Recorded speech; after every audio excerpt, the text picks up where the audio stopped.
어랴? 아니, 뭐 한 게 있다고 벌써 3월이야. 아휴, 그렇다면 그래, 결심했어. 운동 열심히 해서 다가올 여름을 준비하는 거야. 비싼 돈 들일 필요가 있나? 공원에서 걷고 뛰고 헛들 이렇게 계단 오르내리는 것만으로도 운동이 아주 좋아.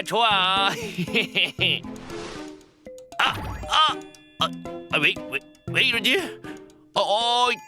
참, 별거 아니겠지. 또 아프네. 오늘 내가 운동을 좀 무리했나? 집에 가서 찜질하면 괜찮아지겠지 뭐. 민수 씨, 운동하다 다친 거야. 아이 그 걸음걸이가 이상해. 왜 그렇게 걸어? 다친 적은 없는데요. 이상하게 발목이 시큰시큰하고 이 간헐적으로 통증이 느껴지네요. 점점 빈도가 잦아지는데 이상한 것 같아요. 선생님, 제가 넘어진 적도 없거든요. 그런데 발목이 시큰거리는 게 영 낫지를 않네요. 검사를 해봐야겠지만 이단성 골연골염이 발목에 생긴 것 같아요. 우선은 엑스레이부터 찍어보고요. 결과에 따라서 CT와 MRI가 필요할 수도 있겠어요. 발목에 이단성 골연골염 증상이 생긴 30대 남성의 사연이었습니다.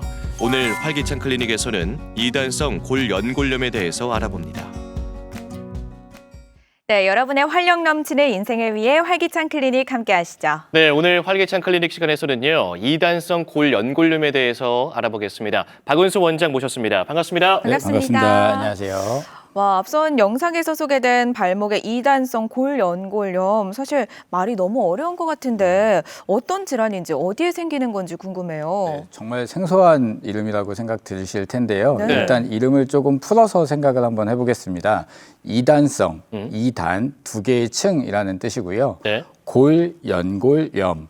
뼈하고 연골에 생기는 염증입니다. 그래서 골과 연골에 그 뼈하고 연골에 두 개의 층으로 생기는 염증을 뜻합니다.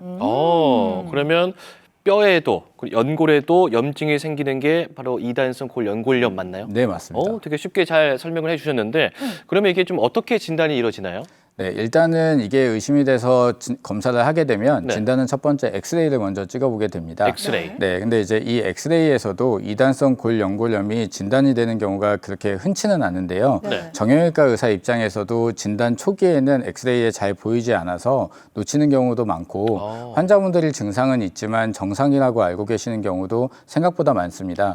그래서 엑스레이 찍은 뒤에 CT나 MRI 검사가 필수로 필요한 경우가 좀 많은데요. 네. 일단 사진을 하나 좀 보시면 좋겠습니다.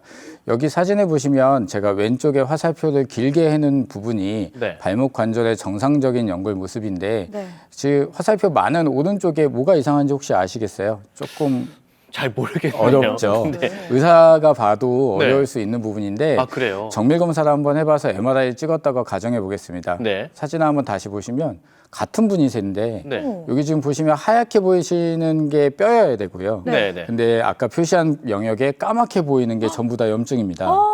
저 하얀 부분 밑에 있는 네. 검은색 부분이요? 네, 그래서 절반 정도가 실제로 뼈와 연골에 염증이 있었던 거죠. 그렇구나. 염증이 크네요. 네, 그래서 다른 분 사진 하나 또 보여드릴게요. 네. 이분 같은 경우는 엑스레이에서 층이 나눠진 게 좀 잘 보이시는 편이에요. 네. 네, 그래서 이분은 CT 검사를 한번 해봤더니 뼈의 안쪽 부분이 뼈 조각이 나와 있고 그 다음에 구멍까지 뚫려 있고요.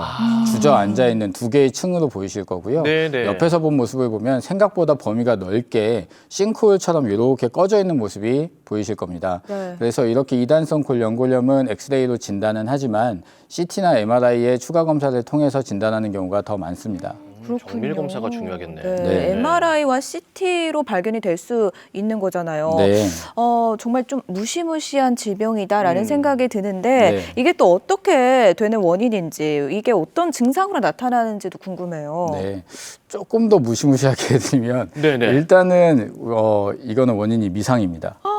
이상. 네, 원인을 특정할 수 없다는 것인데요. 일단은 우리가 알고 있는 질병들 중에 원인을 알 수 있는 건 명확히 많이 없어요. 근데 요 지금 이단성 골 연골염 같은 경우에는 이제 저희가 추측을 최대한 했을 때 네. 가능성이 있는 건 평소에 좀 발목을 많이 삐끗삐끗하신 분, 과거에 좀 많이 다치셨던 분, 또는 골절을 한번 경험하셨던 분들이 조금 이 가능성이 높다라고 되어는 있지만 네. 뭐 20년 전에 발목을 삐끗한 거에 대한 기록을 다 찾아볼 수도 없는 거고 엑스레이를 다 비교할 수는 없는 거기 때문에 이것조차 명확한 원인이라고 잡기는 아직 애매하다고 나와 있습니다. 그래서 네. 사실 이 주제가 상당히 어려운 주제예요. 네. 그래서 이제 증상을 말씀드려야 조금이라도 의심을 하실 것 같아서 알려드리면 대부분 이제 제가 이게 너무 어려우니까 좀 쉽게 설명드리려고 이렇게 표현을 합니다. 네. 우리가 걸을 때 네. 뼈가 단단해야지 체중을 받쳐줄 거잖아요. 네. 근데 저 부위는 순두부처럼 약합니다. 그래요? 네, 그래서 걷다가 순두부처럼 약한 부위가 체중이 걸리면 네. 깜짝 놀라고 아플 것 같아요. 시큰하고 네. 그래서 잠깐 힘 빠지는 증상, 이런 증상들이 나타나고요. 계속 연속되는 게 아니라 그랬다 안 그랬다 이렇게 하게 돼서 별거 아니라고 생각하는 분들이 많아요. 네. 그래서 계단을 오르고 내리시거나 뭐 걷다가 잠깐 삐끗하는 느낌, 이런 증상을 호소하시긴 합니다. 그렇군요. 뭐 겉으로는 이렇게 뭐 붓거나 그러진 않나 봐요. 네, 붓거나 그러진 않고 네. 이게 한 달에 한 번 그러시는 분도 있고 1년에 한두 번 그러시는 분도 있고 네. 그래서 진단이 어려워요. 그래서 쉽게 병원에 잘 안 오시죠. 네. 네. 그러면 이제 병원 가서 정밀 검사 후에 진단을 받았어요. 네. 그러면 뭐 바로 그냥 뭐 수술대에 올라야 하는 겁니까? 아니요, 모두 다 수술하진 않습니다. 그래서 저희가 이제 네. 영상을 찍었을 때 네. 사진을 가지고 분류표를 기준으로 평가를 하게 되는데요. 네. 한번 분류표를 보여주시면 여기에 여러 가지 5개의 종류가 있는데 네. 그냥 멍든 것처럼 보이는 사진도 있고 조각이 떨어진 사진도 있습니다. 네, 네. 조각이 더 떨어지지 않은 상태에서 증상이 심하시지 않다면 네. 관절에 관련된 약이나 주사나 이런 것들로 증상을 완화시킬 수 있고요. 네. 발목 강화 운동들을 통해서 이제 수술을 시행하지 않고 평생 잘 사시는 분들도 계십니다. 하지만 이제 아래 그림처럼 조각이 떨어져 있거나 증상이 뭐 일주일에 한두 번, 빈도가 너무 잦아진다면 네. 이런 분들은 수술을 하게 되는 경우도 있습니다. 네. 따라서 이게 진단이 되신다면 정기적으로 엑스레이를 찍어가면서 저 연골이 무너지진 않는지 네. 이런 주기적인 체크가 굉장히 중요해집니다. 뭐 증상이 심하지 않다면 지켜봐도 된다라니 또 다행인데 네. 그렇지만 또 만약에 수술을 해야 할 경우에 어떻게 네. 또 치료를 하게 되나요? 일단 수술을 하게 되면요, 저 깨져 있는 뼈 조각부터 제거를 해야 돼요. 네. 그래서 일단은 내시경을 하게 됩니다. 사진을 보여드리면 관절 내시경으로 들어갔을 때 지금 저기 하얗게 동그라미의 뼈 조각 보이실까요? 네, 보여요. 네, 왼쪽도 떨어진 뼈 조각이에요. 어. 그래서 이런 것들이 발목 사이에 낀겨 있다 보니까 네. 깜짝 놀라고 시큰하고 그래서 저 원인을 일단 내시경으로 끄집어내서 제거를 해줍니다. 네. 다음 사진 보시면 여기 꼬챙이가 있는데 되게 쇠가 커 보이시지만 치과할 때 하는 아주 작은 도구예요. 그거를 이제 염증이 있는 부위를 긁어내면서 콩콩콩 찍어서 피가 나게 만듭니다. 네. 이렇게 되면 이제 연골이 좀 재생될 수 있는 치료법이고요. 네. 만약에 사이즈가 너무 크거나 할 경우에는 왼쪽처럼 굉장히 많이 움푹 파져 있잖아요. 이럴 네. 경우에는 인공 연골이라는 거를 덮어서 골수에 대한 자가 연골 채취를 한 다음에 자기 연골이 생착되게끔 이런 인공 연골 수술도 하게 될 수 있습니다. 인공 연골은 조금 생소하고 신기하기도 한데 네. 이 수술도 뭐 내시경으로 가능한 건지 그리고 이제 수술이 끝난 다음에는 뭐 주의할 점도 따로 좀 있을까요? 네, 일단은 내시경으로 대부분 가능하고요. 저는 오. 다 내시경으로 진행을 하고 있습니다. 근데 네네. 이제 만약에 위치와 사이즈가 조금 어려운 위치에 있을 경우에는 조금 절개하기도 합니다. 그래서 일단은 대부분은 내시경으로 가능하다 이렇게 기억하시면 될 것 같고요. 이게 수술 후에 주의할 점은 인공 연골을 올렸잖아요. 네. 정상 부분이 또 파여 있기 때문에 네. 요게 아물 때까지는 디드시면 안 됩니다. 그래서 보통 한 달에서 2달 정도는 통기부스와 목발 사용을 통해서 딛지 않아야 되는데 네. 이 기간이 지났을 때는 오히려 더 많이 써주고 운동을 해주셔야 됩니다. 그래서 근육을 빨리 회복하고 재활하는 거군요. 네, 재활을 통해서 발목 기능이 회복이 돼야 되고요. 어느 정도 이제 한 3개월 정도 지나시면 일상생활에 큰 문제는 없으신데 네. 이게 이제 괜찮아졌다고 끝이 아니라 또 주저앉을 수 있습니다. 그렇기 때문에 1년에 한 번이나 2년에 한 번씩은 정기적으로 엑스레이 검사를 꼭 하시기를 권장드립니다. 네. 뭐 수술 시간은 좀 오래 걸립니까? 뭐 수술이 큰 수술이라고 생각하면 될까요? 만약에 내시경으로 진행하면 1시간 정도 한 시간 걸리는 정도? 수술이라서 금방 엄청 오래 걸리는 수술은 아닌데 네. 위치가 정중앙에 있거나 할 경우에는 뼈를 열어야 돼요. 그리고 그렇군요.